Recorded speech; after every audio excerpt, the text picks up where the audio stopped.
জাহিদুর রহমানকে আপনার 2 থেকে 2.5 ঘন্টা কি 3-4 ঘন্টা মনে হয় হয়রানিমূলক তাকে ঢুকতে দেওয়া হয়নি। আপনি এটা এক্সপেক্ট করতে পারেন না যে প্রধানমন্ত্রী সকল কিছুর উপরে হচ্ছে নজরদারি করতে। মন্ত্রীর ক্ষমতাকে এমনি আপনারা ধরে বেঁধে রাখতে চান, না, না। এখন বলছেন যে এখানে উনি বলতে পারতেন। আজিজুল বাড়ি Helal is much more greater than প্রতিমন্ত্রী।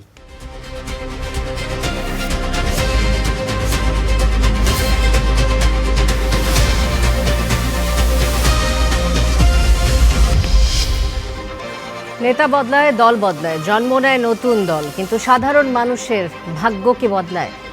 আশ্বাস আর প্রতিশ্রুতির ভিড়ে আমরা খুঁজব বাস্তবতার প্রতিফলন। আমাদের কাজ প্রশ্ন করা, দেশ এবং মানুষের স্বার্থে প্রশ্ন করেই যাব। থাকবে মত এবং ভিন্ন মতের শ্রদ্ধা। স্টার নিউজ কড়া আলাপের সঙ্গে শান্তা চার্লি।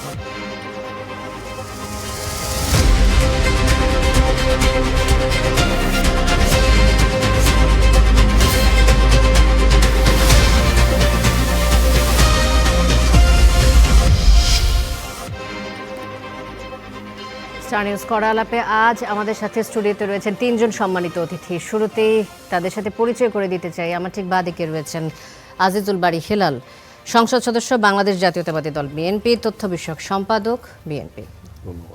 আমাদের সাথে রয়েছেন ডক্টর আসিফ মোহাম্মদ শাহান, অধ্যাপক, উন্নয়ন অধ্যয়ন বিভাগ, ঢাকা বিশ্ববিদ্যালয়, এবং রয়েছেন মোহাম্মদ সাইফুল আলম খান মিলন, সংসদ সদস্য, বাংলাদেশ জামাতে ইসলামী। আপনাদের 3 জনকে স্বাগত জানাচ্ছি কড়া আলাপে।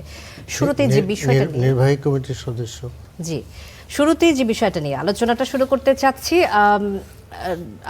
মোহাম্মদ সাইফুল আলম খান মিলন, আপনাকে দিয়ে আলোচনাটা শুরু করব যে দিল্লি বিমানবন্দরে প্রধানমন্ত্রীর তথ্য উপদেষ্টা জাহিদুর রহমান 2 ঘন্টা অপেক্ষায় রাখার প্রতিবাদে সফর বাতিল করে দেশে ফিরে এসেছেন এবং তিনি বলেছেন যে এটা শেখ হাসিনার সরকার না, এটা জনগণের ম্যান্ডেট প্রাপ্ত সরকার। আত্মমর্যাদার বিনিময়ে বাংলাদেশের কোনো রাষ্ট্রের সাথে সম্পর্ক বজায় রাখবে না বাংলাদেশ। আমরা একটা স্বাধীন সার্বভৌম রাষ্ট্র এবং এই যে শেখ হাসিনার সরকারের সঙ্গে ডিল করা আর জনগণের ব্যাপক সমর্থন থাকা একটি সরকারের সাথে ডিল করা, দুটি বিষয় এক না, তিনি এমনটাই বলেছেন। জাহিদুর রহমানের এই অবস্থান নিশ্চয় সরকারের অবস্থান, তার এই অবস্থানকে আপনি কিভাবে দেখছেন? এটি আসলে কতটা ইতিবাচক বা নেতিবাচক প্রভাব ফেলবে দুদেশের দ্বিপাক্ষিক সম্পর্কে? স্টার নিউজকে আমার পক্ষ থেকে ধন্যবাদ জানাচ্ছি, স্টার নিউজের মাধ্যমে দর্শক শ্রোতাকে ধন্যবাদ জানাচ্ছি। অ্যাকচুয়ালি আমি এটা গতকালকে তো বোধহয় সংসদে তুলেছিলাম যে মাননীয় প্রধানমন্ত্রীর তথ্য উপদেষ্টা তিনি আমাদের মন্ত্রী মর্যাদার একজন প্রতিনিধি এবং আমরা জানতে পেরেছি যথাযথ কূটনৈতিক যোগাযোগের পরেই তিনি দিল্লি এয়ারপোর্টে গিয়েছেন এবং সেখানে তাকে 2 ঘন্টা নয় 2.5 ঘন্টা বসিয়ে রাখা হয়েছে। এটা একদমই অনভিপ্রেত, এটা আমরা এক্সপেক্ট করি না এবং আমি মনে করি জাহিদুর রহমান সাহেব যে 2.5 ঘন্টা পরে তাকে অনুমতি দেওয়ার পরে যিনি ফিরে এসেছেন, that was a very correct step. এবং গভর্নমেন্ট এর পরে আপনার রাষ্ট্রদূতকে তলব করা ইত্যাদি করেছেন। তো এটা আমার মনে হয় গভর্নমেন্টের স্টেপ সো ফার গুড এবং এই স্টেপ বহাল থাকা উচিত। আমরা মনে করি এটা হওয়া উচিত আর কি। আচ্ছা, তো বিএনপি সরকার গঠন করার পরে যে ভারতের সাথে এমন একটা সম্পর্ক, যে প্রধানমন্ত্রীর উপদেষ্টা ভারতে যাওয়ার পথে এই যে 2.5 ঘন্টা আপনি বললেন বসেছিলেন, বা হয়তো তাদের সাথে যোগাযোগ করার চেষ্টা করা হয়েছে রাষ্ট্রদূতের মাধ্যমে, এর মাধ্যমে কি কোনো বার্তা পৌঁছায় ভারত থেকে বাংলাদেশে যে তারা আসলে এই সরকারের সাথে সেই সম্পর্ক, সুসম্পর্ক বলতে আমরা যেটা বোঝাই? রাষ্ট্রদূত এয়ারপোর্টে ছিলেন, রাষ্ট্রদূত এয়ারপোর্টে ছিলেন, তিনি প্রচুর যোগাযোগ করেছেন এবং তাদের যে ইমিগ্রেশনের আপনার যে তথ্য, এই তথ্য তাকে ব্যারিড দেখাইছে, অর্থাৎ সে প্রশ্নবিদ্ধ লোক হিসেবে দেখিয়েছে আর কি। অন্যদিকে আমরা দেখি ভারতের রাষ্ট্রদূত বেনাপোল দিয়ে প্রবেশ করলেন, তিনি টেরি পাইলেন না যে তিনি আলাদা দেশে এসেছেন। তিনি বললেন যে একই আকাশ এবং এরপরে তিনি আরও বললেন যে আমরা 1,40,00,000, আপনারা 20, দুয়ে মিলে 1,60,00,000 বিরাট শক্তি হয়ে যাব। তো এটার মধ্যে আছে মিসম্যাচ, মিলছে না আর কি। তো কাজে ভারতের সাথে বাংলাদেশের সম্পর্কে ডেভেলপ হচ্ছে কি না এটা আমরা ঠিক ভালো বুঝতে পারছি না। এর দ্বারা একটু হোঁচট খেয়েছে, কিন্তু অনেক ইস্যু সামনে আরও আছে, সেটা আরও পরিষ্কার হবে, দেখা যাবে। জি, ধন্যবাদ। আমি এবার আসতে চাই আজিজুল বারী হেলাল আপনার কাছে। আমরা বিরোধী দলের একটা মত শুনলাম যে একটু মিশ্র প্রতিক্রিয়ার কথা বলছেন। জাহিদুর রহমান উপদেষ্টা হিসেবে ওই ভারতে ঢুকতে পারছেন না, এবং সেই সাথে আমরা দেখলাম ভারতের পররাষ্ট্রমন্ত্রী বাংলাদেশে চলে আসছেন অন্য ল্যান্ডপোর্ট থেকে। তাহলে এই যে মিসম্যাচের কথা বলছেন, এই ঘটনাটি দ্বারা, জাহিদুর রহমানের ঘটনাটি দ্বারা দ্বিপাক্ষিক সম্পর্কে আসলে কি প্রভাব ফেলছে? ভারত বাংলাদেশকে কি বার্তা দিচ্ছে? ভারত বাংলাদেশকে কি বার্তা দিচ্ছে, তার থেকে আমি প্রথমে বলি একটু যে বাংলাদেশ কি বার্তা দিচ্ছে। দেখেন, আমাদের উপদেষ্টা, আমি সাইফুল ভাইকে ধন্যবাদ জানাই, উনি কারেক্টলি অ্যাসেস করেছেন। এইভাবে যদি সরকারি দল বিরোধী দল অন্তত দেশের কোশ্চেনে আমরা ইউনাইটেড থাকি, তাহলে আপনি প্রথমে যে কথাটা বললেন যে দেশ কি যেন দল বদলায়, ব্যক্তি বদলায়, মানুষের ভাগ্য কি বদলায়, মানুষের ভাগ্য বদলায়, খারাপ হয় অথবা ভালো হয়। তবে এখন যে স্টেট কথাটা সাইফুল ভাই বললেন, এটা কিন্তু দেখা যাচ্ছে যে আমরা we are very much united in favour of our country's interest. Zahidur রহমানকে আপনার 2 থেকে আড়াই ঘন্টা কি 3-4 ঘন্টা মনে হয় আপনার হয়রানিমূলক তাকে ঢুকতে দেওয়া হয়নি। পরে অবশ্য ঢোকার জন্য তারা আবেদন করেছিল, আমাদের মাননীয় মন্ত্রী মহোদয় সেটা রিজেক্ট করে তিনি চলে আসছেন। এটা হলো আমাদের মানে মেরুদণ্ড সোজা করে দাঁড়াবার স্থান। এবং আমার যেটা মনে হয় যে আপনি বলছেন যে দুই পক্ষের সম্পর্কের কি হবে, আপনি দেখেন যে উনি ডিপ্লোম্যাটিক পাসপোর্ট ক্যারি করেছিল না, কিন্তু যেহেতু সে হয়তো বা ডিপ্লোম্যাটিক পাসপোর্টটা নেয়নি, অনেকে ডিপ্লোম্যাটিক পাসপোর্ট দেরি করে নিছে, আমিও তো 3-4 দিন আগে নিছি বা 5-7 দিন আগে নিছি। ডিপ্লোম্যাটিক পাসপোর্ট নেয়নি, সে গ্রিন পাসপোর্টে সার্কের স্টিকার লাগিয়ে গিয়েছে।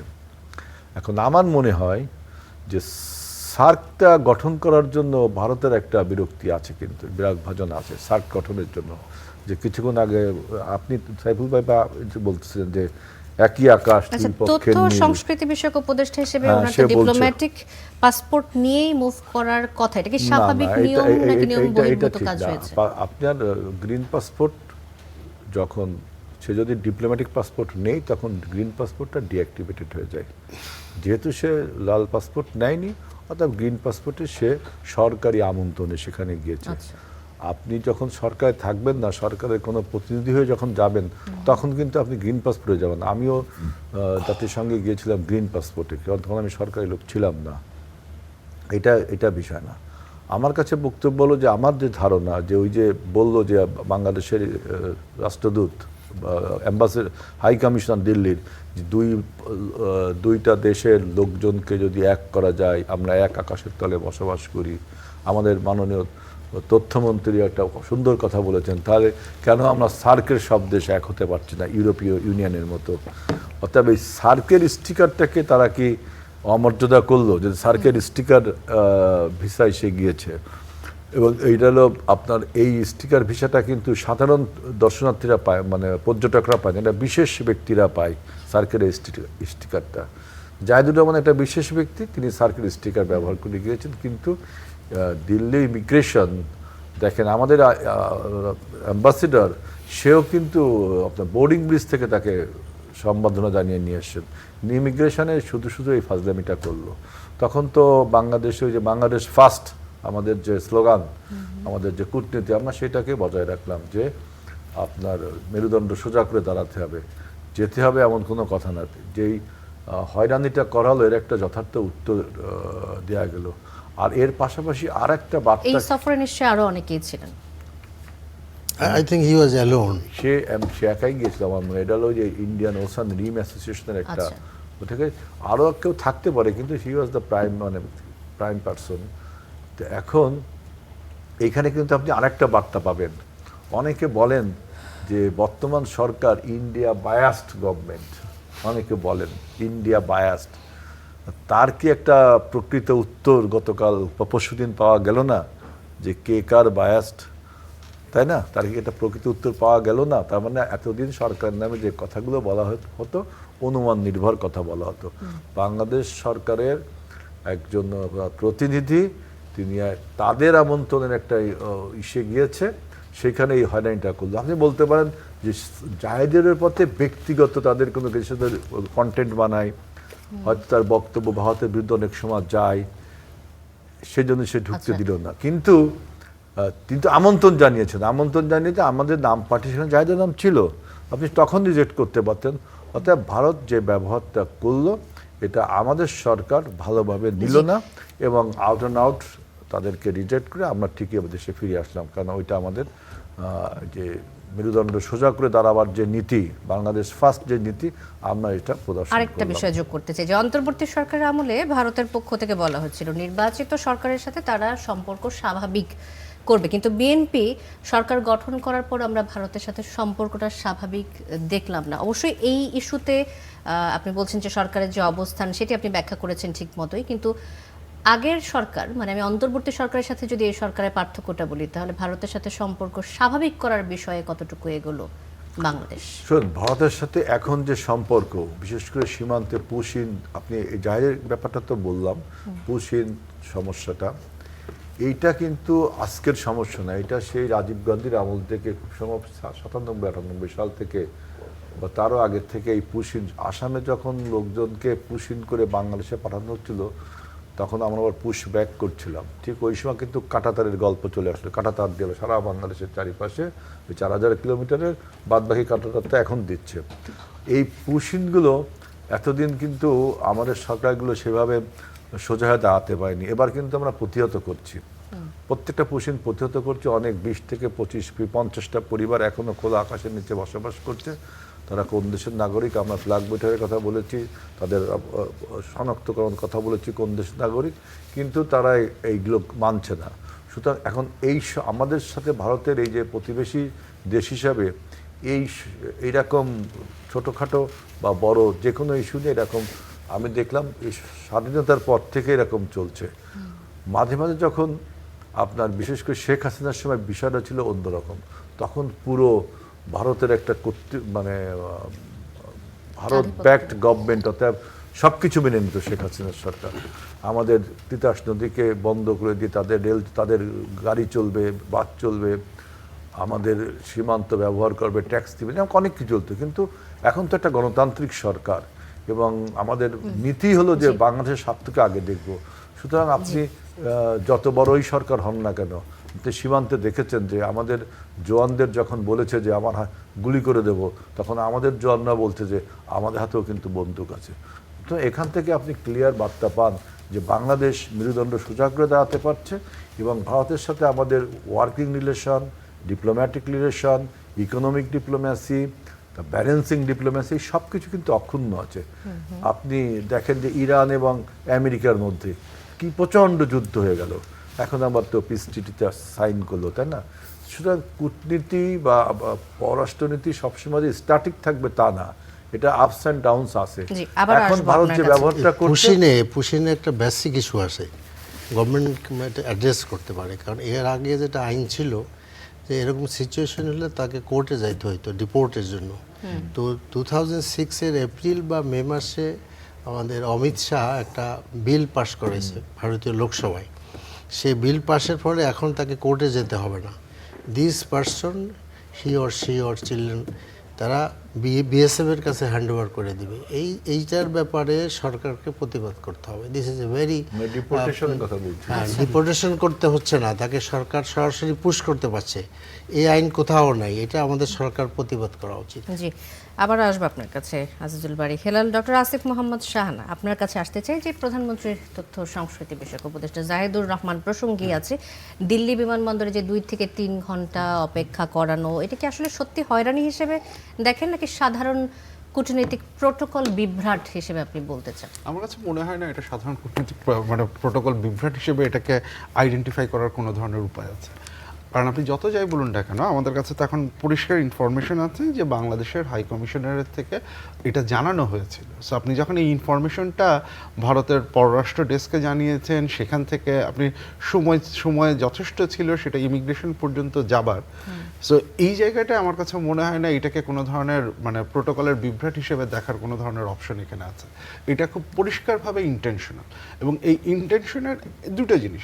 এখানে একটা জিনিস যেটা বলা হচ্ছে সেটা অফকোর্স যে বাংলাদেশের সাথে ভারতের যে আচার আচরণ সেটার একটা reflection.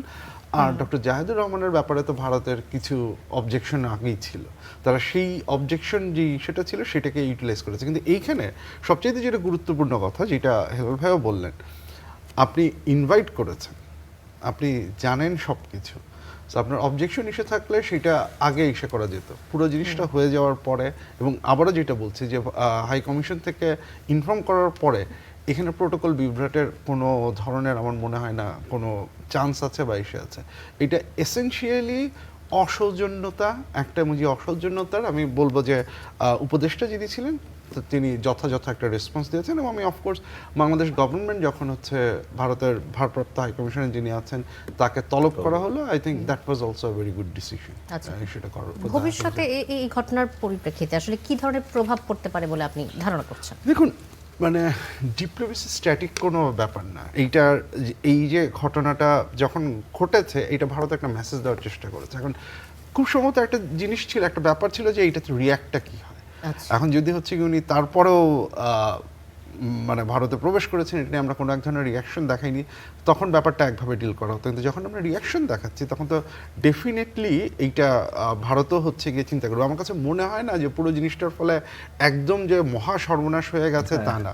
So essentially diplomacy static কোনো ব্যাপার না, কারণ আমরা একই সাথে দেখব যে আমাদের ইকোনমিক যে ইসের কথা বলি, ব্যবসা বাণিজ্যের ইসের কথা বলি, সেই প্রত্যেকটা জিনিসপত্রগুলো হচ্ছে গিয়ে চলতে থাকবে। এটা বিভিন্ন সময়ে একটা কাইন্ড অফ হচ্ছে গিয়ে দেখা বা বাজিয়ে দেখা বা ইসে করা যে এক্স্যাক্টলি রেসপন্সটা কীরকম আসছে, আমি কতখানি হচ্ছে গিয়ে রেসপন্ড করতে পারছি এই জায়গাটাতে, সেটার একটা টেস্টও আমি দেখবো। আমার কাছে মনে হয় যে এই টেস্টটা আমরা বেশ ভালোভাবেই অ্যাড্রেস করতে পারি। আচ্ছা, কয়েকজন বিশ্লেষকের কিছু কথা উঠে এসেছে এর মাঝখানে যে এটা সরাসরি বাংলাদেশকে থাপ্পড় দেওয়ার মতো অবস্থা তৈরি হয়েছে, এমন একটা মন্তব্য করেছেন। এই মন্তব্যে কিছু যোগ করতে চান? দেখুন, মানে যদি আপনি বলেন সেটা, তাহলে পাল্টা থাপ্পড়টাও তো আপনাকে বলতে হবে। কারণ এসেনশিয়ালি তো হচ্ছে গিয়ে যেটা বারবার বলা হচ্ছে, জিনিসটা তো হচ্ছে গিয়ে অফকোর্স যেটা হয়েছে সেটা একটা অফেন্স, কিন্তু সেই অফেন্সের বিপরীতে আমাদের যে অবস্থানটা, that is also very important. কারণ আমরা হচ্ছে গিয়ে সেই অবস্থানটাতে যে চোখে চোখ রেখে দাঁড়ানো, অ্যান্ড আমাদের যেই ডিগনিটির যে কোয়েশ্চেনটা, এবং ডিগনিটির কোয়েশ্চেনটা রেইজ করে হচ্ছে গিয়ে ফিরে চলে আসা, তো শুধুমাত্র ওইটুক দেখা অফকোর্স ইম্পর্টেন্ট, কিন্তু এর প্রেক্ষাপটে আমাদের যে রেসপন্সটা সেটা দিয়ে আপনাকে সামগ্রিকভাবে পুরো জিনিসটাকে দেখতে আচ্ছা, হবে। সেক্ষেত্রে ভারতীয় হাই কমিশনার যখন পরবর্তীতে আমাদের দেশে প্রবেশ করতে আসবেন, আমাদের দেশের অবস্থান কি হতে পারে আমি যদি একটু শুনতে চাই, যদি বলেন আমাকে আজিজুল বারী হেলাল। দেখুন, আমি আগে এই কথাটা একটু বলে নিই। আমরা বিভিন্ন কারণের কথা বলছি, কিন্তু আমার ব্যক্তিগত অনুমান, এবং আমিও কয়েকজন বিশেষজ্ঞের সাথে আলোচনা করেছি এইসব বিষয়ে, সার্ককে আমরা অ্যাক্টিভেট করতে চাই সবসময়, কারণ সার্কের স্বপ্নদ্রষ্টা ছিলেন প্রেসিডেন্ট জিয়াউর রহমান। এই সার্কটাকে অ্যাক্টিভেট করতে চাই, কিন্তু বড় বাধা হলো আপনাদের ভারত একটা বড় বাধা, কিন্তু সার্ক আপনার অ্যাকুমুলেট ফর্ম করার জন্য। এখন আমাদের উপরে আমরা সার্ক স্টিকার ব্যবহার করেছি, আমরা কিন্তু ভারতের ভিসাটা নেইনি। এইটা তাদের মধ্যে আমার ধারণা যে ওরা তো সার্ক ফরমেশন করতে চায় না, সার্ককে এত প্রাধান্য দিতে চায় না, এইটা হলো একটা বিষয়। এটার জন্য এই ঘটনা ঘটতে পারে। আর এতক্ষণ যারা বিশ্লেষকরা যা বলেন এটার সাথেও আমি একমত, আমি অনুমানগুলো পড়ছি। এবার আছেন যে ভারতের হাই কমিশনার বা অন্য কেউ যদি আসে তখন আমাদের রেসপন্সটা কী হবে। তাহলে আমার তো সেই কবিতার কথা মনে পড়ে যে উত্তম আর অধম, তাই না? কুকুরের কাজ কুকুর করেছে, কামড় দিয়েছে পাই, তাই বলে কি মানুষের কামড় কুকুরের গায়ে শোভা পায়? আপনি আমার সাথে যেটা করলেন, কূটনৈতিক নর্মস রাখলেন না, আমি তো সেই কূটনৈতিক নর্মস ব্রেক করলে তো আপনার সাথে আমার পার্থক্য কী থাকলো? কূটনৈতিক নর্মস তো আমাদের রাখতেই হবে। কূটনৈতিক রিলেশন, বিশেষ করে ওয়ার্কিং রিলেশন, এটা থাকতেই হবে। যে কোনো দুইটা দাতা মানে প্রতিদ্বন্দ্বী কান্ট্রির মধ্যেও কিন্তু একটা সেকেন্ড ট্র্যাক থার্ড ট্র্যাক একটা রিলেশন থাকে, এটা থাকবেই। আপনি ভারতের এখন যদি কেউ আসে, অবশ্যই বাংলাদেশ সরকার তাকে ওয়েলকাম করা উচিত। ওরা আমাদের একজনকে ঢুকতে দেয়নি, অবশ্যই নিয়মকানুন মেনে তাকে আসতে হবে, এটা ঠিক। এবং বেশ কয়েকটা বিশ্লেষণে এটাও উঠে এসেছে যে ভারতের মতো বড় দেশের এই যে কথাটি আপনি বললেন যে কূটনৈতিক নর্মস তারা কি ভুলতে বসেছে কিনা এই প্রসঙ্গে। তাহলে দেখেন একটা কথা আমি একটু বলি ম্যাডাম, যে কথাটা হলো যে ভারতের প্রেসিডেন্ট APJ আবুল কালাম আজাদকে আমেরিকার আপনার এয়ারপোর্টে JFK-তে 2 ঘন্টা দাঁড়িয়ে রেখেছিল, তখন কি ভারত চটটা খায়নি আমেরিকার কাছে? রাখছে তারা। কিন্তু আমাদের দেশের, আমাদের হিম্মত এখানে, যেখানে ডক্টর আসিফ সালাম যেটা বললেন যে আমরা কিন্তু ফিরে আসছি, মানে আমরাও চটটা মেরে আসলাম। যারা বলছে বড় চর, তা আমরাও কম চটটা মেরে আসলাম না। সেকেন্ড হলো শাহরুখ খানকে একবার, একজন মানে সেলিব্রিটি, তাকেও কিন্তু JFK-তে একবার আটকে রাখতো, সবাই জানেন। এটা নিয়ে ইন্ডিয়া অনেক চিল্লে পাল্লা করেছিল। সে এরকম বড় দেশগুলো এরকম করে, বা অনেক ছোট দেশও বড় দেশের উপরে করে। আচ্ছা, এই যে ডিপ্লোম্যাসিতে এই যে আপস অ্যান্ড ডাউনস বা ব্যালেন্সিং, এগুলো হয়। এইটা নিয়ে যদি আপনি বলেন যে বড় একটা চর মারলো, তাহলে তো মানে কথাটা হলো যে আপনি যে মানে এখন গন্ডগোল করতে চাচ্ছেন নাকি, আমি এটা বুঝলাম না। আপনি আমার সাথে অসৌজন্য করেছেন বলে আমি চলে আসছি আপনার বাসা থেকে, আমি যা আপনার বাসায় ঢুকিনি। এই জন্য চর বা থাপ্পড়ের তো কোনো বিষয় না এটা। জি, বিশ্লেষকদের মন্তব্য বলছিলাম। মোহাম্মদ সাইফুল আলম খান মিলন, আপনাদের দলের সংসদ সদস্য শফিকুল ইসলাম সংসদে বলেছেন যে স্থানীয় সরকার প্রতিমন্ত্রী মীর শাহে আলমের এলাকায় একটি ইউনিয়নে তার মীর বংশের নামে মীরবাড়ি ইউনিয়ন করা হয়েছে, নামকরণ করা হয়েছে। 2 সন্তান দিগন্ত এবং সীমান্তের নামে 2 ইউনিয়নের নামে নামকরণ করা হয়েছে। এই যে পরিবারের সদস্যদের নামে প্রতিষ্ঠানের নামকরণের প্রস্তাব প্রধানমন্ত্রী নাকচ করেছেন, এই বিষয়টিকে প্রতিমন্ত্রী বলেছেন মিরাকেল বা কাকতালীয়। আর শফিকুল ইসলাম মাসুদ কি কাকতালীয় মিলকে প্রতিমন্ত্রীর ওপর চাপিয়ে দিয়েছেন কিনা, এই বিষয়টি যদি আপনি ব্যাখ্যা করেন যে প্রতিমন্ত্রীর ব্যাখ্যায় আপনারা কতটুকু সন্তুষ্ট? না, এ ব্যাপারে তো আসলে স্পিকার তার রুলিং দিয়েছেন। স্পিকার বলেছেন যে শফিকুল ইসলাম মাসুদের বক্তব্য থাকবে, আপনার বক্তব্য থাকবে। আমরা যেটা বুঝলাম যে আসলে প্রতিমন্ত্রী কট হয়েছেন, এবং অ্যাকচুয়ালি তিনি তার বংশ এবং ছেলেদের নামে নাম রেখেছেন।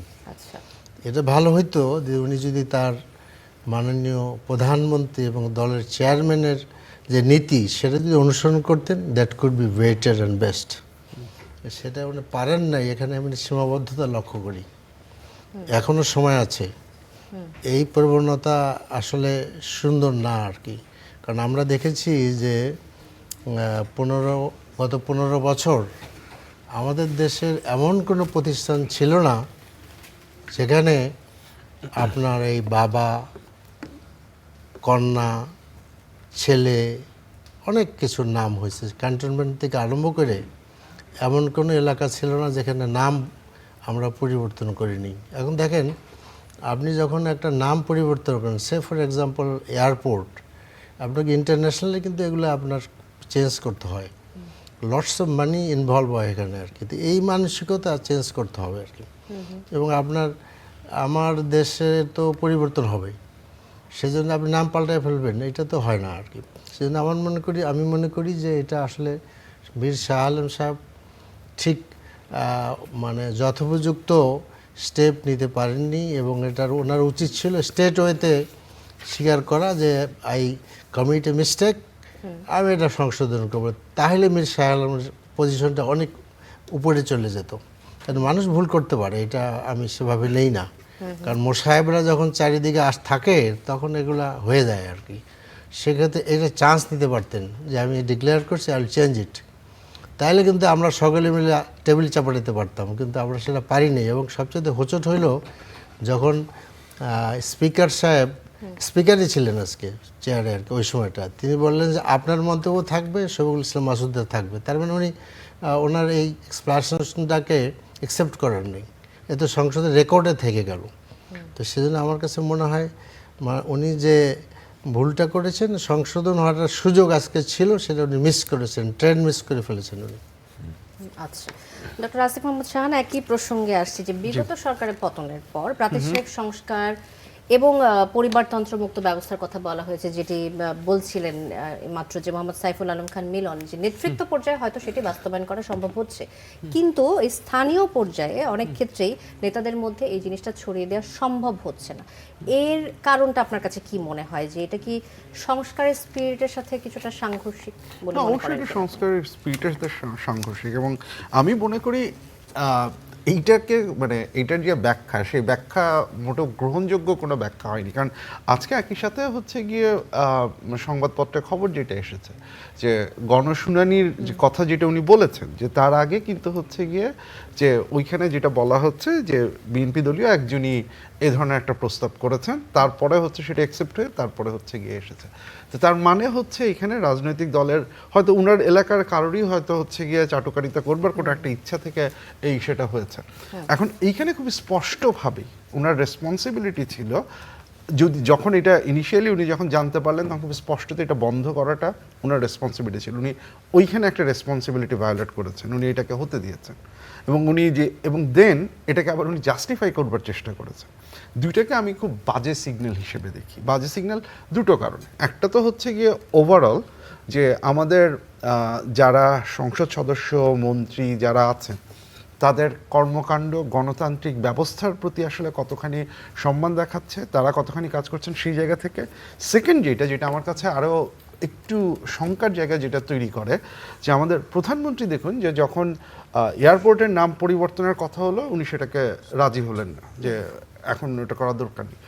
গতকালকেও সংবাদে এসেছে যে কোনো একটা প্রতিষ্ঠান বেগম খালেদা জিয়ার নামে করবার একটা প্রস্তাব গিয়েছিল, উনি সেটাকেও নাকচ করেছেন।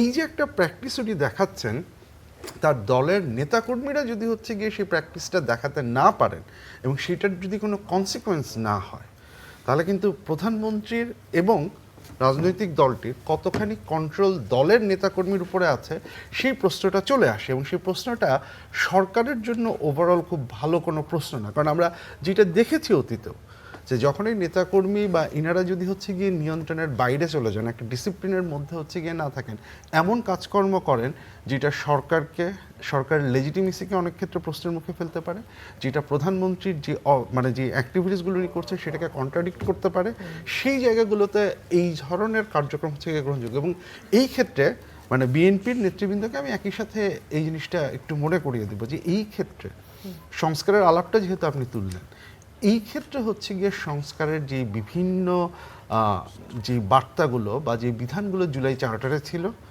এই জায়গাগুলো কিন্তু হচ্ছে গিয়ে এই ধরনের একটা চেঞ্জ আনার ক্ষেত্রে খুব গুরুত্বপূর্ণ একটা ভূমিকা হচ্ছে গিয়ে পালন করতে পারে। কারণ এইটা আপনি বন্ধ করবেন কিভাবে? কারণ অ্যাট দ্য সেম টাইম আপনি এটা এক্সপেক্ট করতে পারেন না যে প্রধানমন্ত্রী সকল কিছুর উপরে হচ্ছে গিয়ে নজরদারি করবেন। আমরা যদিও অতীতে সকল কিছু ইস্যুর উপরে ছেড়ে দেওয়ার একটা টেন্ডেন্সি দেখেছি, সেটা তো আসলে কাজ করে না। তাহলে কি লাগবে? আপনাকে এমন কিছু প্রতিষ্ঠান তৈরি করতে হবে যে প্রতিষ্ঠানগুলো স্বাধীনভাবে কাজ করে এই ধরনের কাজকর্ম যখন সরকারি দলের কেউ করবেন, তার এগেনস্টে যেন হচ্ছে গিয়ে এই প্রতিষ্ঠানগুলো নিজে থেকে অ্যাকশন নিতে পারে। গণশুনানি বা এইখানে যদি এই ধরনের কোনো কাজকর্ম হয়, তাহলে তার ফলাফলটাকে বাতিল করার ক্ষমতা সম্পূর্ণ কোনো ধরনের প্রতিষ্ঠান যেন থাকে। যেমন আমাদের লোকাল গভর্নমেন্ট রিফর্ম কমিশনের ক্ষেত্রে লোকাল গভর্নমেন্ট কমিশনের একটা আইডিয়া ছিল। এই ধরনের প্রতিষ্ঠানগুলো যদি থাকে তাহলে সেটা একটা চেক অ্যান্ড ব্যালেন্সের কাজটা হচ্ছে গিয়ে করতে পারে।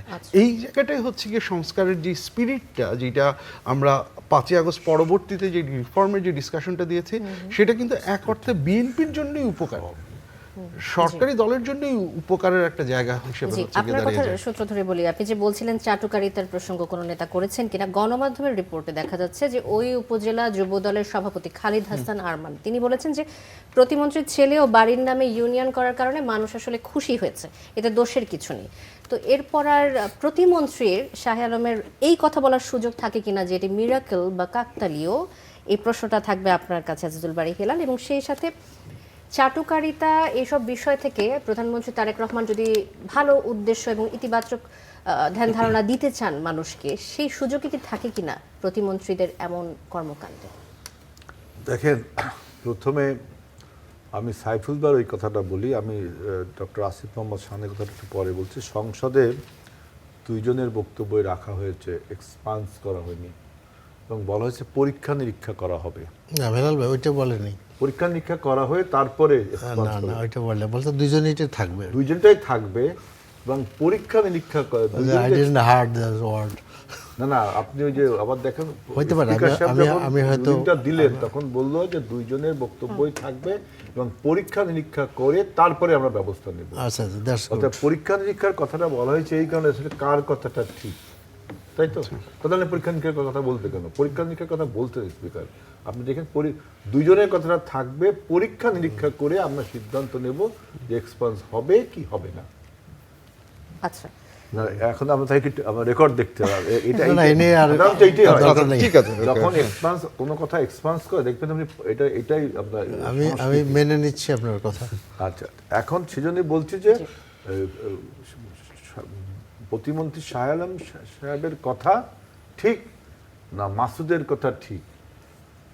উনি যুব দলের একজনের কথা বলছেন, সে কথা অনুযায়ী মনে হচ্ছে যে মাসুদের কথাই ঠিক, তাই তো? এখন আমার বক্তব্য হলো যে আপনি প্রতিমন্ত্রী শাহ আলমের দোষ দেওয়ার আগে আসিফ মোহাম্মদ শাহন ভাই একটা কথা বলেছেন যে একটা কমিশন, যে আপনি যে একটা উপজেলা ভাঙবেন, একটা ইউনিয়ন ভাঙবেন, এর জন্য বাংলাদেশে একটা কমিশন আছে, নিকার, ন্যাশনাল ইনস্টিটিউট অফ কমিটি, কি জানেন, ন্যাশনাল আপনার যে implementation committee for administrative reform, এই একটা কমিটি আছে। নিকার এটা অনুমোদন করে, নিকার এটা সিদ্ধান্ত নেয় যে কোন উপজেলা, সেখানে প্রতিমন্ত্রীর ব্যাখ্যা যেটা দিয়েছেন সেটা যদি ভালো করে শুনেন আপনি, মানে যদি তৃতীয় পক্ষ হয়ে শুনেন, তিনি বলছেন যে আমার একটা উপজেলা গাইবান্ধার কাছে, বড় উপজেলা গাইবান্ধা এবং মোকামতলা, ওইখানে আমি জায়গাটা আমি চিনি, এই ইউনিয়নটাকে আমরা দুই ভাগ করেছি। গাইবান্ধার পাশে যেটা, সেটাকে আমরা দিচ্ছি সীমান্ত নাম। মিরাকেলটা সীমান্তের পাশে, এই জন্য বলেছেন ওই সীমান্ত। আচ্ছা, না, মিরাকেল এইখানে যে ওনার ছেলের নাম সীমান্ত, আচ্ছা, দিগন্ত তখন মিরাকেল না, হয়ে আমি গেছে। একটু একটা শেষ করি। তখন উনি বলছেন যদি এইটা সীমান্তে একটা উপজেলা ইউনিয়ন বিধায় নাম রাখা, নতুন কিন্তু ইউনিয়নটা, সেজন্য সীমান্ত। এখন আমার ছেলের নাম সীমান্ত, এটা হ্যাপেন্স টু মিলে গেছে। তাহলে ওই যে উনি কতগুলো উদাহরণ দিচ্ছে, সীমান্ত এক্সপ্রেস, সীমান্ত হাট, সীমান্ত টাওয়ার, অনেক সেগুলো কি আমার একটা উদাহরণ কিন্তু তিনি দিয়েছেন। আপনি লজিক, পাল্টা লজিক দেখতে হবে। আর একটা উপজেলা নাম দিয়েছে দিগন্ত, এটা অনেক দূরে নাকি, সেটা আবার আপনার গাইবান্ধার থেকে অনেক দূরে, কোথায় জানো, দিগন্ত ছাড়িয়ে সেজন্য গেছে। দিগন্ত ছাড়িয়ে, সেজন্য তার নাম দিয়েছে দিগন্ত। এখন হ্যাপেন্স টু মিরাকেলি আপনার তার দুই ছেলের নাম ওই দিগন্ত এবং সীমান্ত। আচ্ছা, মীরবাড়ি কোথা এখন থেকে আসলো? আমি এখানে- সেই সাথে এখানে- জিজ্ঞেস করতে এখন পারছি না। মীরবাড়ি এই তাহলে জন্য আমি বলছি যে দেখেন আমাদের পার্টির স্ট্যান্ডার্ড দেখেন, আমাদের পার্টি এই যে বগুড়ায় একটা হসপিটাল বা কিসের নাম প্রেসিডেন্ট জিয়াউর রহমানের নাম করতে গিয়ে আগে ছিল। না, এবার একটা খালেদার নাম করতে খালেদা গিয়েছিল, করতে সেটা গেছিল, ওইটা তারেক তো Rahman out and out reject করেছে। জিয়ার নাম বদলে এবং খালেদা আপনি জিয়া, দেখেন এটা। যে হযরত শাহজালাল বিমানবন্দর, এটা তো জন্মসূত্রেই তো জিয়া বিমানবন্দর, আমরা এখনো জিয়া বিমানবন্দর বলি, তাই না? এখন আমরা আমরা নেতৃত্ব পর্যায়ে কোনো কিন্তু প্রশ্ন দেখেন, তুলছি না। আমরা কিন্তু বলছি দেখেন যদি আমরা এটাকে না, আমি প্রশ্ন বলছি দিচ্ছেন না। বিএনপির স্ট্যান্ডার্ড দেখেন যে আমরা এই নামটা কিন্তু চেঞ্জ করিনি। আমরা বলেছি যে এই নাম চেঞ্জ করতে গেলে আবারও হাজার হাজার কোটি টাকা খরচ হবে, এটা মানুষের টাকা। তো আমাদের পার্টির স্ট্যান্ডটা কিন্তু ক্লিয়ার।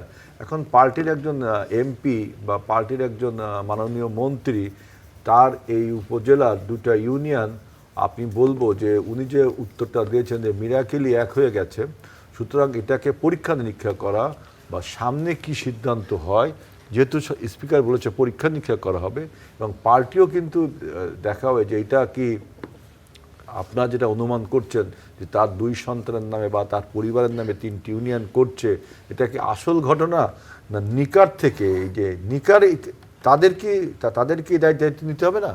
আচ্ছা, আমি বোধহয় একটু আগে যোগ করেছিলাম, আপনি যদি হারিয়ে থাকেন, যে যুবদলের সভাপতি খালিদ হাসান আরমানও কিন্তু বলেছেন দেশের মানুষ খুশি হয়েছে তার ছেলেদের নামে করার কারণে, এটা তিনি বলেছেন। সেটা তার অনুমান, আচ্ছা। সে খুশি হয়েছে, দেশের মানুষ সে এটা অনুমান শুরুতে করছে। প্রস্তাবিত ছিল, তারপরে অ্যাকসেপ্টেড হয়েছে। প্রস্তাবিত ছিল মানে হয়তো গণশুনানিতে একজন প্রস্তাব করেছেন, জি, সেটা প্রস্তাব করেছে বলেছে দিগন্ত সীমান্ত নাম দেওয়ার জন্য। সুতরাং এটা আমরা এত তাড়াতাড়ি যদি আপনার সিদ্ধান্তে না আসে, যেহেতু এটা পরীক্ষা নিরীক্ষা করা হবে এবং এটার ব্যাপারে সিদ্ধান্ত হয়তো সামনে দেয়া হবে, সুতরাং তবে আপনি যদি মনে করেন যে যেটুক কাজ যদি আসলেই মাননীয় মন্ত্রীর দুই সন্তানের নামে করা হয়, তাহলে তো সেটা অবশ্যই আমরা প্রতিবাদ জানাবো বা নিন্দা জানাবো। কিন্তু আসলে যে উনি যেটা বলতেন মিরাকেলি নাম মিলে গেছে, এইটা যদি সত্যি হয়, আপনি কেন মানে একটা জিনিসকে একেবারে আপনারা যেটা বলছেন এটাই সত্য, উনি যেটা বলছে ওটা সত্য না, এটা পরীক্ষা নিরীক্ষা করার আগে বা আপনার এটা কোনো ইনভেস্টিগেশন করার আগে এত আগে আমরা আজিজুল বারী সিদ্ধান্ত হেলাল, বুঝতে আমি আমি যে প্রশ্নটা আমাদের করতে পার্টির চাচ্ছি, স্ট্যান্ড ঠিক আছে, পার্টি স্ট্যান্ড নিয়ে আমরা প্রশ্ন তুলছি না, কিন্তু নেতৃবৃন্দের যে অবস্থান এবং তারা যে এই ধরনের প্রপোজাল আসলে তারা অ্যাকসেপ্ট করে ফেলেন এই বিষয়টা, এটাকে নিয়ে আপনারা কিভাবে দেখেন আসলে? কারণ তার মানে কি তারেক রহমানের নেতৃত্বে প্রতিমন্ত্রী কথা শুনছেন না এমন না বিষয়? এরকম কিছু না, দেখেন সম্মান দেখাচ্ছেন না এইটা তার প্রতি? এইটা গণশুনানিতে একজন নাম বলেছে, কারণ বলেছে যে একটা দিগন্তে অবস্থিত একটা সীমান্তে অবস্থিত, এতক্ষণ আমি বললাম। আর মীরবাড়ি? এখন এই কথা মীরবাড়ি, মীরবাড়ি এখন কোথা এইটা থেকে যদি এই কথাটা মন্ত্রীর যে বক্তব্য সেই কথাটা যদি আপনার ইনভেস্টিগেশনে ঠিক না হয় তাহলে তো সেটা নিন্দাযোগ্য, সেটা আগে ইনভেস্টিগেশন হোক কোন কথাটা সত্য। জি, তা তো অবশ্যই আমি আপনার মতামতটা জানতে চাচ্ছি। আমার মতামত তো এটাই যে যদি আপনি তার দুই সন্তানের নামে দুটো ইউনিয়নের নাম করে তাহলে পার্টির স্ট্যান্ড থেকে সে দূরে সরে গেল, সে তার ডেভিয়েশনস হলো পার্টির চেতনা থেকে। আর যদি এটা না হয় তাহলে তো সেটা ওই উনি যেটা বলতেন মিরাকেলি আমার সন্তানের নামের সাথে মিলে গেছে, তার জন্য তো উনি দায়ভার বহন করবেন না। আচ্ছা, কিছু যোগ করতে চান কিনা আপনি সেই সাথে, বা আপনারা না, দুজনে? আচ্ছা আচ্ছা আমাদের- আপনি বলেন, আগে বলেন। আচ্ছা, না আমি বলছি আমি এটা বিএনপির জন্য একটা টেস্ট হিসেবে দেখি, কারণ এইটা মানে উনি যখন নাম দুটো দেখেছেন তখন নিশ্চয়ই ওনার ভুলে যাওয়ার কথা না যে ওনার দুজন সন্তান আছে যার নাম হচ্ছে সীমান্ত এবং সে দিগন্ত। সো ওই জায়গা থেকে ওনার নিজেরই এটা করা উচিত ছিল, কারণ আমরা যখন নেতৃস্থানীয় পজিশনে যাই কোনটার কনসিকুয়েন্স কি সেটা বোঝা নেতার একটা বড় গুণ। নেতার যদি সেই গুণটা এক্সারসাইজ করতে না পারেন তাহলে তার নেতৃত্ব নিয়ে প্রশ্ন ওঠাটা স্বাভাবিক, এবং সেই প্রশ্নটা হচ্ছে কি উঠেছে নাম্বার 1। নাম্বার 2 হচ্ছে যে ইউনিয়নের নাম মীরবাড়ি, এইটা তো আসলে মানে কোথা থেকে আসছে? মানে মীরবাড়ি ইউনিয়নের যে নামকরণটা করা হলো, কারণ 3টে ইউনিয়নের তো ঘটনা, তো সেটা যে তার পরিবারের নামের সাথে সে করলো সেটার কোনো ব্যাখ্যা কিন্তু উনি দেননি। দিগন্ত সীমান্তের একটা ব্যাখ্যা তিনি দিয়েছেন, কিন্তু মীরবাড়ির কোনো ব্যাখ্যা কোনো আসলে আমরা পাইনি। ব্যাখ্যা আমরা পাইনি। এবং আমি এটা বিএনপির জন্য টেস্ট বলছি হচ্ছে এই কারণে যে এটাকে আসলে এক্স্যাক্টলি, আই নো দ্যাট অনেক সময় অনেক কিছু ডিফেন্ড করতে হয়, সো দ্যাটস ফাইন। না, ডিপেন্ড না, এইটা তুচ্ছ ঘটনা আগে ডক্টর সাহেব, প্রফেসর সাহেব, এই তুচ্ছ আমাকে যে তুচ্ছ এটাকে পুরো সরকারকে মেলাইন করা কি ঠিক হবে? সমস্যাটা হচ্ছে যেমন আজকে আমি জানি না আপনি দেখেছেন কিনা, আরেকটা খবর এসেছে পাবনায় একজন এমপি এখন স্কুলের নাম একজন ব্যক্তির নামে করার কথা বলছেন। এই যে মানে এটা একটা তুচ্ছ ঘটনা, আই এগ্রি, কিন্তু এই তুচ্ছ ঘটনাগুলো যেটা করে একটা ট্রেন্ড তৈরি করে দেয় যদি এটার এগেইনস্টে কোনো ব্যবস্থা না নেওয়া হয়। এবং এই কারণে আমি বলছি যে এটাকে আমি বিএনপির জন্য একটা টেস্ট হিসেবেই দেখি। এই জন্য ব্যবস্থা নেওয়া হবে না, দেখেন স্পিকারে যেখানে বলছে পরীক্ষা নিরীক্ষা করা হবে এবং আমাদের দল থেকে যে এইটা ইনভেস্টিগেশন করা হচ্ছে না তাও তো না, আপনাকে ইউ হ্যাভ টু ওয়েট। ওকে, মানে ওইটাই বললাম যে আমি টেস্ট ট্রেনটা ভালো না, এটা আমি আপনার সাথে সাইফুল আলম খান মিলন, আপনি না, আমি বলছিলাম এখানে 3টা সুযোগ ছিল আর কি। ফার্স্ট সুযোগটা আমাদের প্রতিমন্ত্রী ছিলেন। আমি আগে বলেছি যে আমি ধরলাম যে কোনো একটা জায়গায় আমি একটা ভুল করে ফেলেছি। সো যখন এই প্রশ্নটা এসে গেল তখন একটা সুযোগ আসলো, কিন্তু এই সুযোগটা নিতে পারতেন, সেই সুযোগটা নিতে পারেনি, মিস করেছেন। দ্বিতীয় আমি মনে করি এটা বলতে চাইছিলাম না, কিন্তু যেহেতু আসবো হেলাল ভাইয়ের কাছে, যেহেতু এখানে আমরা তো সামনাসামনি মানে প্রাইম মিনিস্টার আমি তো সামনের কাতারে, সেখানে কিন্তু আমার মনে হয় Tarique Rahman has a very good chance to play role. উনি করতে পারতেন, এটা করতে পারতেন, আমরা হলে করতাম। আমরা আশা করছি, দ্বিতীয় কথা, এখন আশা রাখতে কি করতে পারতো ওখানে প্রধানমন্ত্রী এটা বলতে পারতেন যে আমি এটা চেঞ্জ করবো, এটা বলতে পারতেন, he has the every right to do it. এরপরে যেটা বলতেছি যে আমি নাম পরিবর্তনের কথা বলছি, হ্যাঁ, তারেক রহমানের তারেক রহমান হস্তক্ষেপ করতে হেলাল ভাই একটু শেষ করি। প্রধানমন্ত্রীর ক্ষমতাকে এমনি আপনারা ধরে বেঁধে রাখতে চান, এখন বলছেন যে এখানে উনি বলতে পারতেন না। না, আমি শেষ করি মানে বিতর্ক করবো না। আমি আরেকটা জিনিস হলো, to me Azizul Bari Helal is much more greater than প্রতিমন্ত্রী। To me, I know the background of Azizul Helal. তো সেক্ষেত্রে আমি মনে করছি যে ইফ হেলাল সাহেবও এটাকে স্ট্যান্ড নিতে পারতেন এইখানে আর কি। তো সেখানে আমি এটা খুব বিশাল বিষয় আছে। একটা ছোট্ট বিষয় উল্লেখ করি, দেলোয়ার হোসেন সাইদি সাহেব ওনার এলাকায় একটা থানা বোধহয়, ওইটার নাম ইন্দুরকান্দি। তো he thought this a very bad name, Indurkandi. উনি এটাকে জিয়া জিয়াউর রহমানের নামে রাখছেন। যেই হাসিনা ক্ষমতা আসছে সি চেঞ্জ ইট। তো এটা কী রে ভাই, আপনি ইন্দুর গান্ধী জিয়াউর রহমান হয়ে গেল, জিয়াউর রহমান আবার ইন্দুর গান্ধী হয়ে গেল। তা আমরা কি এরকম ইন্দুরের টানাটানিতে ব্যস্ত থাকবো না? কিন্তু কত কিছু আছে, বগুড়ার কত ভালো ভালো নাম আছে, সেগুলো তো দিতে পারতাম আমরা। এনিওয়ে, আমরা এখনো হোপ করি ফর দি বেটার। কিছুই হয়নি, অনেক কিছু করার সুযোগ আছে। সংবিধান সংশোধনের লক্ষ্যে বিশেষ কমিটিতে দল থেকে কোনো প্রতিনিধি দেবে না বলে জানিয়েছেন বিরোধী দলীয় নেতা ও জামাত ইসলামের আমির শফিকুর রহমান। আজ 16 জুন আপনাদের দলের আমির এবং বিরোধী দলীয় নেতা শফিকুর রহমান স্পষ্ট জানিয়ে দিয়েছেন যে সংবিধান সংশোধন নয়, সংস্কার কমিটি হলে তবেই আপনারা প্রতিনিধি দেবেন। এখন এই যে সংশোধন থেকে সংস্কার কমিটিতে চলে এসেছেন, আমি একটু জানতে চাই আপনার কাছে, সংস্কার কমিটি আর সংস্কার পরিষদ এই দুটি কি একই কিনা, একই হিসেবে দেখেন কিনা আপনারা? একটু পিছনে যেতে হবে আমাদেরকে।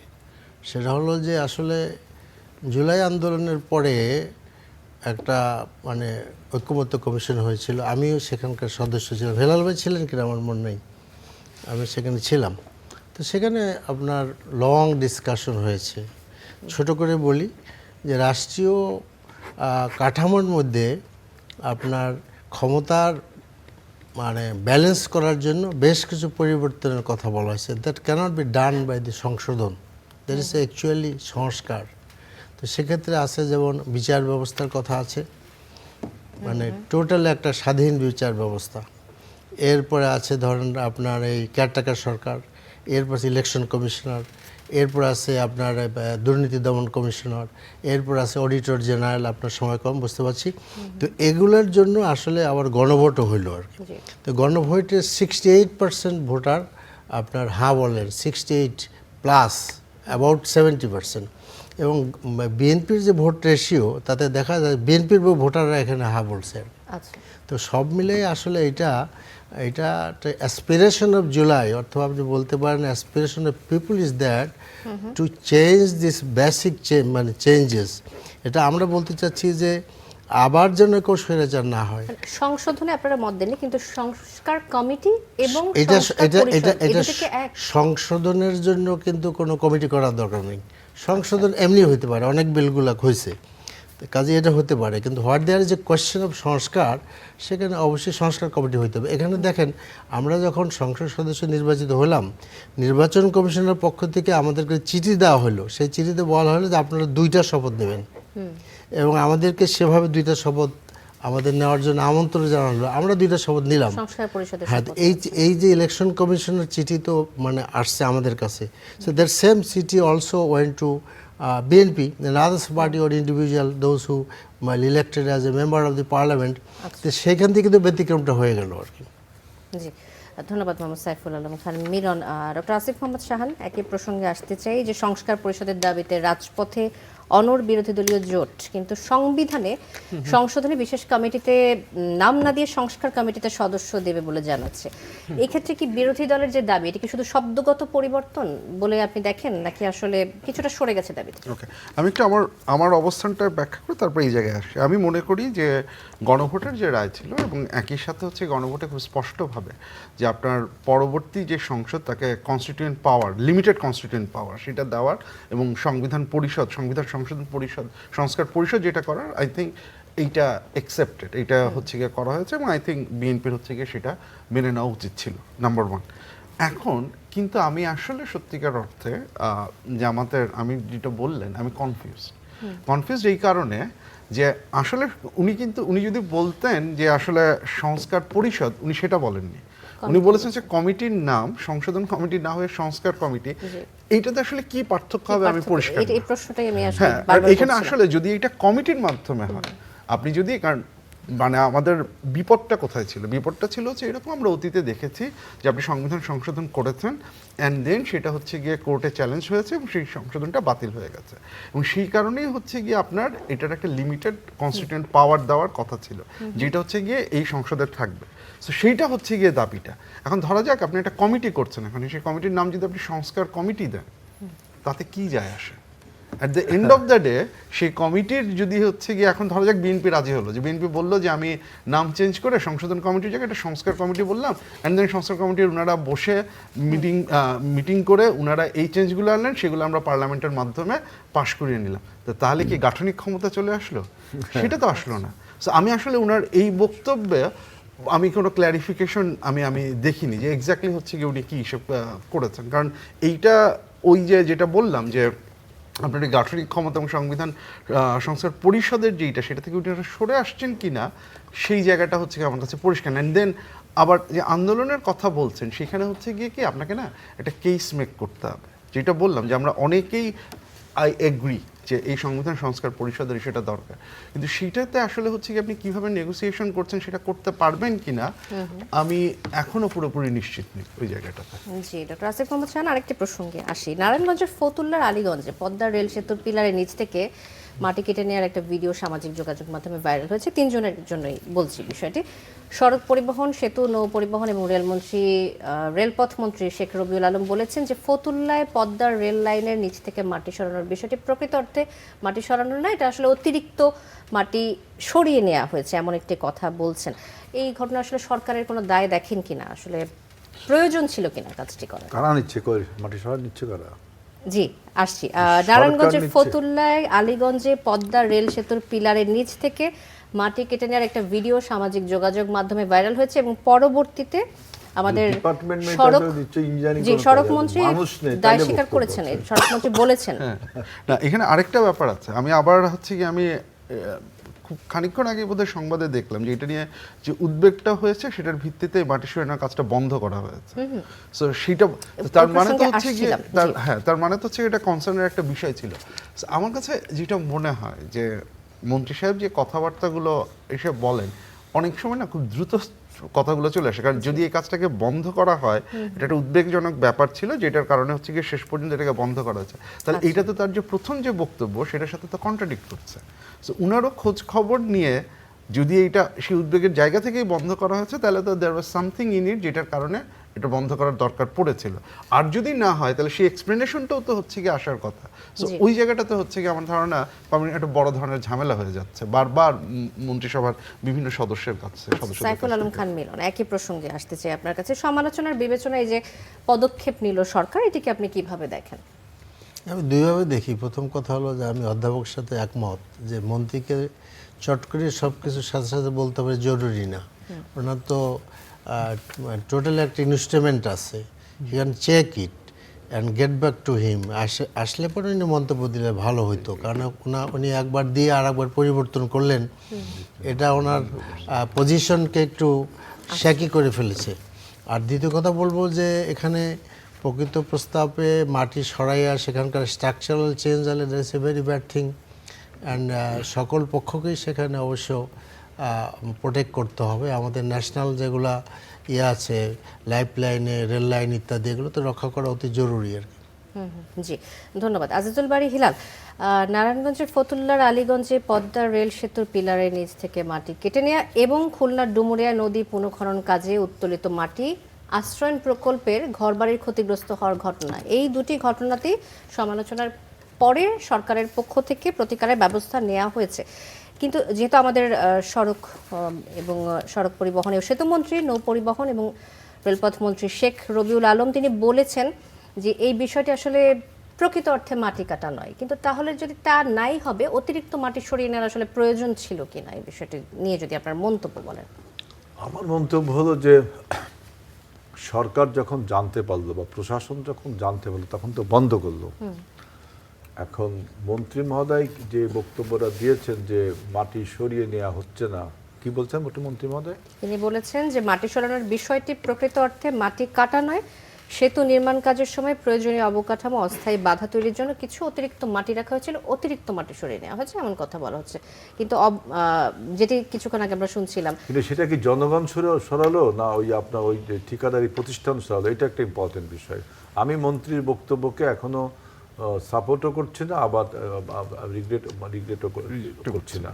আমি বলছি মাটির সরালোকে জনগণ না ওই ঠিকাদারি প্রতিষ্ঠান না সরকার?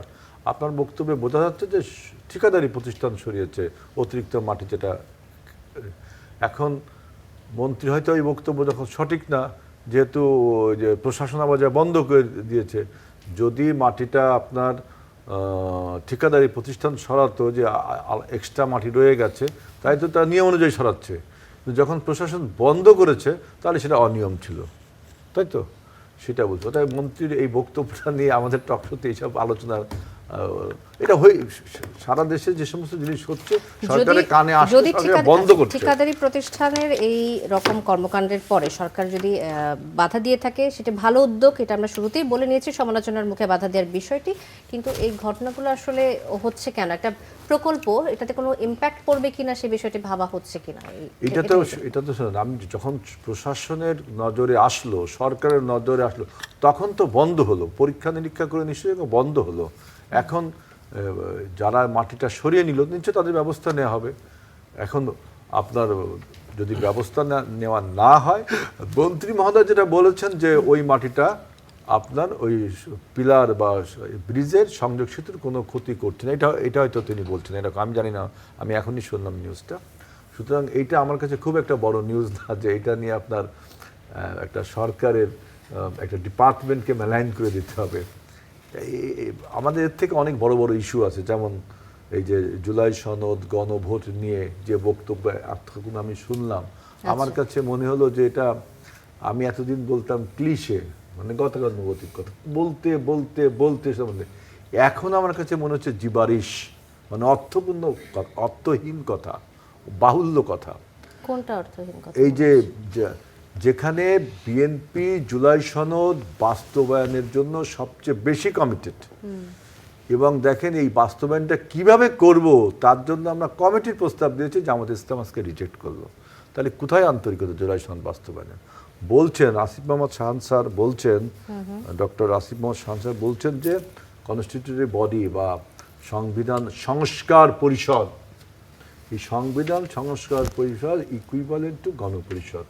আমরা গণপরিষদের কোনো ভোট করিনি, আমরা গণপরিষদের কোনো ভোট করিনি, আমরা করেছি রেফারেন্ডামে কিন্তু ছিল না, রেফারেন্ডামে ছিল 4টা ইস্যু। না না, শুরুতে কিন্তু ছিল না, যে আপনি বলছেন যে জুলাই সনদ বাস্তবায়ন। উইদিয়ান ব্রাকেট সংবিধান সংস্কার বাস্তবায়ন আদেশ, এই যে আদেশটা, এই আদেশটা কনসেনসাস কমিটি একাই করেছে। এটার সাথে জামাতের উপর সম্পর্ক আছে কিনা আমি জানি না, আমাদের তো ছিলই না, এনসিপিরও ছিল কিনা আমি জানি না, এটা উনি একা করেছে। তারপরেও এই গণভোট আদেশের মূল বক্তব্য হচ্ছে জুলাই সনদ বাস্তবায়ন করতে হবে। এই তো গণভোটের মূল স্পিরিটটা কি আপনি বলেন, যা কিছু লেখা থাকুক যে বাস্তবায়ন করতে হবে জুলাই চার্টার, এই 85টা পয়েন্ট আপনাকে বাস্তবায়ন করতে হবে। কিভাবে বাস্তবায়ন করতে হবে সেটাও জুলাই সনদ ক্লিয়ারলি লিখে দিয়েছে, কিভাবে বাস্তবায়ন করতে হবে সেটা আমরা জানি যে 1 থেকে 47 পর্যন্ত সংবিধান অ্যামেন্ডস করতে হবে। অ্যামেন্ডমেন্টকে যদি আপনি সংস্কার বলেন, আমরা সেই সংস্কারে রাজি আছি। Amendments, every amendments is a reformation. আপনি রিফরমেশন বলতে কি আমূল সংস্কার, একদম র্যাডিক্যাল চেঞ্জ, সংবিধানকে উলটপালট করে দেবেন তা তো না। আপনি বিভিন্ন সংশোধন, বিভিন্ন আর্টিকেল, সাব আর্টিকেল, এগুলো যদি অ্যামেন্ডস করে তাহলে এটা সংস্কার। তা বলা হচ্ছে জুলাই সনদে 1 থেকে 47টা যে আর্টিকেল মানে দফা আছে, এই দফাগুলোকে সংশোধন করতে হবে, জুলাই সনদ বলছে। এবং 47 পরেরটা সেটা নির্বাহী আদেশ দেবেন না, বিরোধী দল বলে দিয়েছে, বিরোধী দলের থেকে কোনো প্রতিনিধি দেওয়া হচ্ছে না। শান্ত খুব ভালোই বলছেন ভাই, আপনি যদি আমাদের স্বরাষ্ট্রমন্ত্রী বলছে সংশোধনকে যদি আপনি সংস্কার মনে করেন, আমরা তাতে রাজি, আমরা খুশি। আমাদের আপনি সংবিধান সংশোধন করতেই হবে, সংস্কার করবেন কিভাবে?